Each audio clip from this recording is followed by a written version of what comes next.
Kesalahan besar. Bisa-bisanya AFC bikin keputusan aneh. Usai laga final antara Jepang versus Uzbekistan, bikin fans timnas Indonesia geram. Kasihan lihatnya. Beginilah perasaan pelatih Uzbekistan setelah gagal juara Piala Asia U23 dan dikalahkan Jepang di laga final.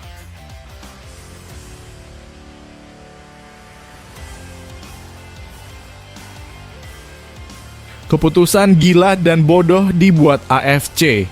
Aneh dan gak masuk akal bisa-bisanya pemain kontroversial yang banyak drama ini dijadikan kiper terbaik AFC U23 2024. Jelas ini akal-akalan pihak AFC. Harusnya AFC membuka lebar-lebar matanya. Lihat siapa yang pantas dinobatkan sebagai kiper terbaik AFC pada edisi tahun ini. Padahal jelas masih banyak kiper-kiper lain yang kualitasnya lebih bagus daripada kiper kontroversial dan penuh drama milik Uzbekistan ini. Penjaga gawang Uzbekistan Abdulfakid Nematov diserang netizen habis-habisan usai dinobatkan sebagai kiper terbaik di Piala AFC U23 2024. Uzbekistan sendiri finish sebagai runner-up usai kalah 0-1 dari Jepang di final Piala Asia U23 2024 yang digelar di Stadion Jassim bin Hamad, Jumat 3 Mei. Abdulfakid Nematov dinobatkan sebagai kiper terbaik AFC U23. Demikian unggahan Instagram resmi Piala Asia U23 2024. Nematov dipilih sebagai kiper terbaik karena hanya sekali kebobolan di sepanjang turnamen. Satu-satunya gol ke gawang Nematov terjadi di laga final. Nematov tak kuasa membendung sepakan mendatar Fuki Yamada yang merangsek ke pojok kanan gawangnya. Gol tersebut terjadi di masa injury time, tepatnya di menit ke-1. Sejumlah netizen tak terima dengan keputusan penyelenggara yang menobatkan Nematov jadi pemain terbaik. Apalagi kiper Jepang, Leo Kokubo berhasil menggagalkan penalti Umarali Rahmonaliev di menit ke-7. Kiper terbaik adalah penjaga gawang Jepang. Dia pantas mendapatkan trofi tertinggi, tulis netizen lainnya. Tak hanya itu, Nematov juga dianggap sebagai salah satu pemain yang sering melakukan diving di laga Indonesia versus Uzbekistan. Kala itu Nematov diklaim sengaja mengulur-ulur waktu dengan terjatuh saat berduel dengan pemain Indonesia. Dia tidak layak mendapatkan penghargaan tersebut, Raja Drama, tulis salah satu netizen. Si paling suka drama nggak layak dapat penghargaan kiper terbaik, aktor terbaik, iya. Timpal akun netizen lainnya. Menurut kalian gimana guys? Apakah kiper ini layak mendapatkan gelar kiper terbaik pada gelaran AFC U23 tahun ini? Apakah kalian juga punya pilihan siapa kiper yang pantas mendapat gelar ini? Coba tulis pendapat kalian dan kiper terbaik pilihan kalian pada komentar di bawah ini ya.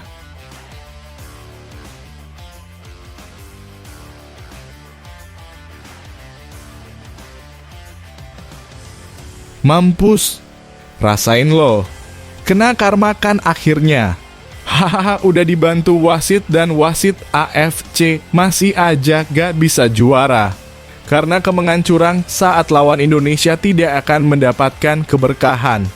Pelatih timnas Uzbekistan U23 Timur Kapadze sakit hati karena gagal menjuarai Piala Asia U23 2024. Timnya harus puas jadi runner-up usai kalah 0-1 dari Jepang di final.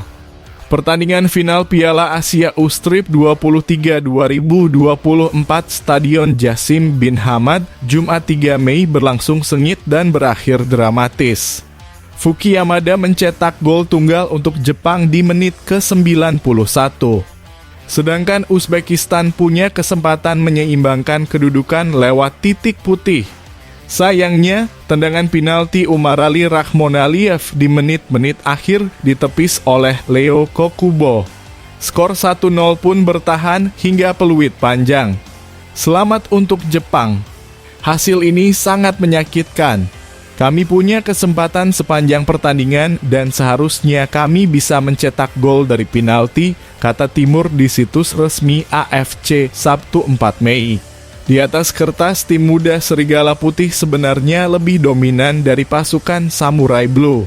Uzbekistan mencatat total 18 kali peluang yang 5 diantaranya mengarah ke gawang. Sedangkan Jepang hanya membukukan 2 shots on target dari 8 percobaan. Kami berusaha menjuarai turnamen ini, tapi harus saya katakan bahwa para pemain sudah bermain sangat baik. Babak pertama berjalan menantang dan di babak kedua kami tidak memanfaatkan peluang, ujarnya.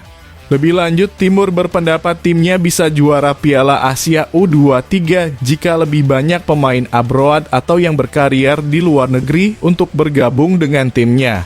Beberapa nama seperti Abduqodir Husunov, Abbosbek Faisulov, dan Hojimat Erkinov tak bisa bergabung ke timnas. Mungkin jika pemain yang dari luar negeri ikut bermain, kami bisa mendapatkan hasil lebih baik. Tentu kami bisa lebih baik, tapi dengan pemain yang ada hari ini kami juga bermain bagus, ucapnya. Status runner-up yang didapat Uzbekistan sekaligus membawa mereka lolos ke Olimpiade 2024 Paris. Mereka akan bergabung di grup B bersama Spanyol, Mesir, dan Republik Dominika. Kami akan mulai bersiap sejak hari ini karena turnamen ini juga membantu kami. Kami akan memulai menganalisis para lawan beberapa hari ke depan sekaligus menggunakan kalender FIFA untuk menyiapkan hal terbaik. Kami akan lebih baik di Olimpiade, kata dia.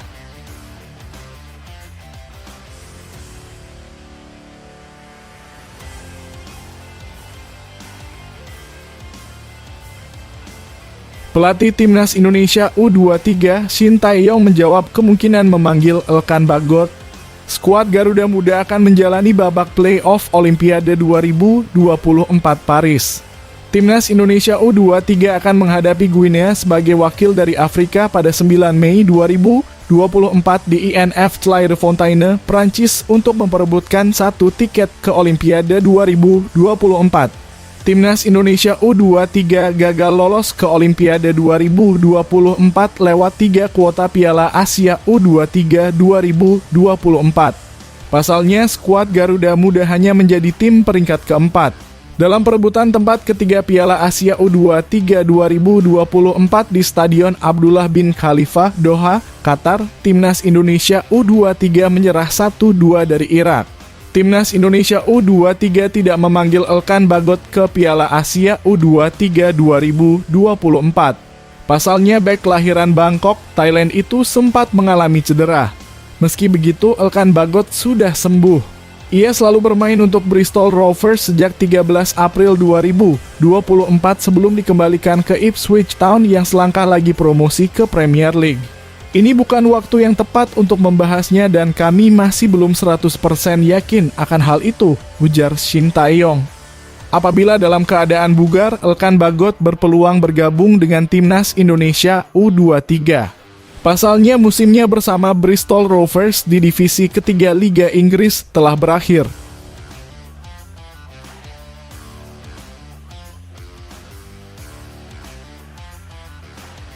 Ole Romenyi berbicara tentang alasannya yang mungkin bakal jadi penyebab dirinya dinaturalisasi sebagai warga negara Indonesia dan memperkuat Timnas Indonesia, ketimbang menunggu panggilan dari Belanda.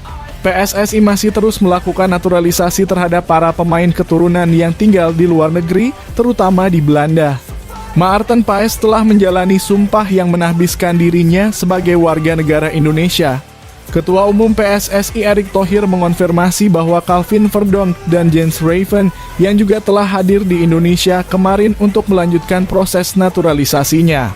Nama berikutnya yang berpotensi dinaturalisasi adalah Ole Romenyi. Meski belum diumumkan secara resmi oleh Erick Thohir, sang pemain yang kini membela FC Utrecht telah berbicara terang-terangan.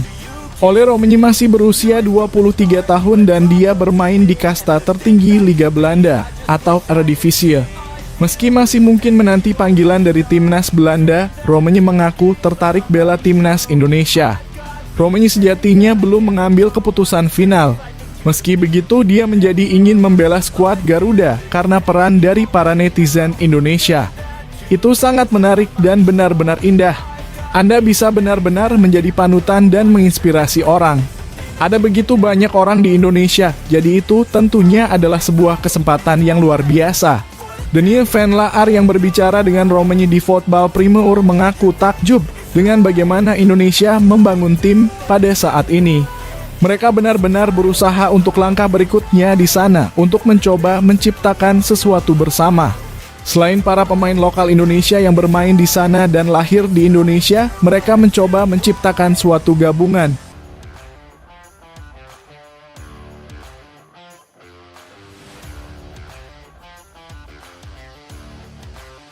Pelatih Timnas Indonesia U23 Shin Tae-yong bingung dengan Justin Hubner.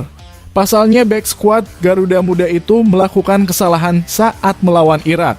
Dalam perebutan tempat ketiga Piala Asia U23 2024 di Stadion Abdullah bin Khalifa, Doha, Qatar, Timnas Indonesia U23 takluk 1-2 dari Irak lewat extra time. Timnas Indonesia U23 padahal unggul lebih dulu melalui Ivar Jenner. Namun Irak mampu mengejar melalui Zaid Tahsen pada menit ke-27 dan mengembalikan keadaan melalui Ali Jassim pada menit ke-96.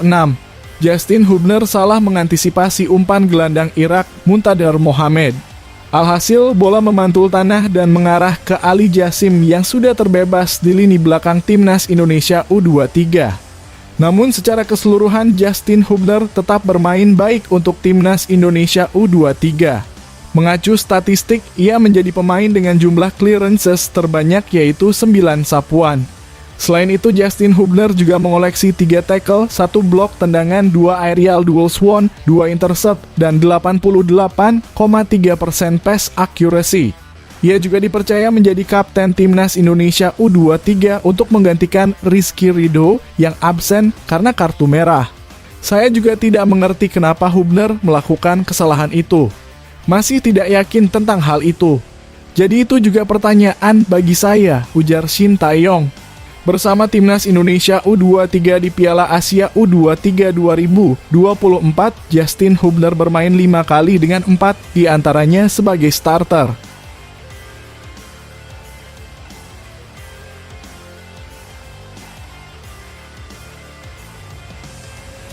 Timnas U23 Indonesia harus menyerah dari Irak dengan skor 1-2 di Stadion Abdullah bin Khalifa, Doha, Qatar. Pada kesempatan ini, Timnas U23 Indonesia berhasil unggul terlebih dahulu melalui tendangan roket Ivar Jenner. Ivar Jenner melepaskan tendangan keras dari luar kotak penalti. Bola hasil tendangan Ivar Jenner melaju mulus masuk ke pojok bawah kiri gawang Irak yang dijaga oleh Hussein Hassan. Namun sayang keunggulan Timnas U23 Indonesia tak bertahan lama. Irak sukses mencetak gol penyama pada menit ke-27.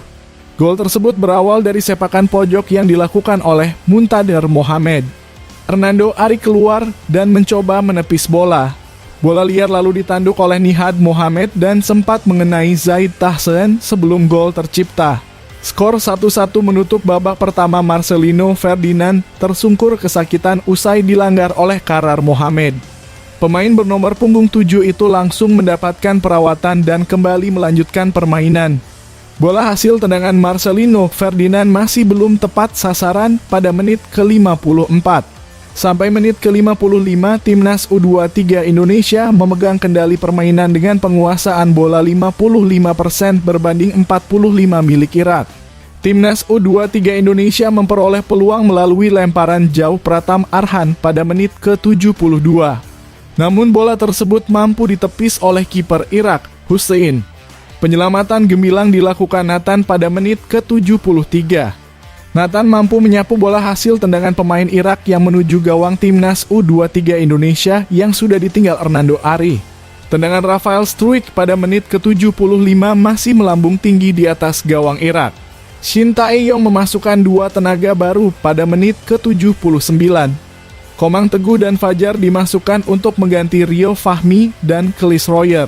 Tak ada gol yang tercipta di sepanjang babak kedua, pertandingan dilanjutkan ke babak extra time. Tendangan keras Muntadar Abdullamar pada menit ke-93 masih melambung di atas gawang timnas U23 Indonesia.